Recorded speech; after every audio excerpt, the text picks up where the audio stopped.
बातमी आहे गुन्हेगारी विश्वामधून। मंगळवार दिनांक 28 रोजी रात्री 12 ते बुधवार दिनांक 29 रोजी पहाटे 6 वाजण्याच्या दरम्यान काही अज्ञात चोरट्यांनी कारखाना फाटा धनगरवाडी तालुका जुन्नर येथील मोहटादेवी मंदिराची दानपेटी फोडून दानपेटीतील सुमारे 10,000 रुपये रोख रक्कम तसेच देवीचा 21 तोळे वजनाचा चांदीचा मुखवटा चोरून नेला आहे। पहाटे पूजेसाठी मंदिर उघडले असता तेव्हा हा प्रकार लक्षात आला। याबरोबरच गावातील आदिशक्ती किराणा दुकान तसेच एक मेडिकल स्टोअर्स व हार्डवेअरचे दुकान अज्ञात चोरट्यांनी फोडून गणेश शिंदे यांची MH14 AD 903 ही दुचाकी देखील चोरून नेली आहे।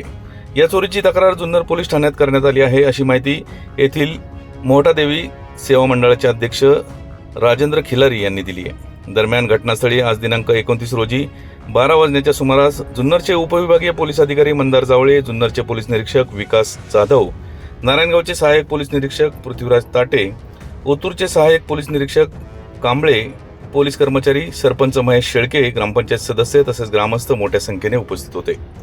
जुन्नर तालुक्यात काही कालावधीनंतर पुन्हा चोऱ्यांचे प्रमाण वाढू लागले आहे। या गोष्टीची खबरदारी घेऊन पोलिसांनी वेळीच उपाययोजना करून नागरिकांनी देखील सतर्क राहणे गरजेचे आहे।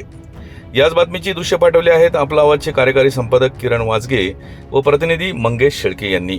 ब्युरो रिपोर्ट आपला आवाज, धनगरवाडी, नारायणगाव।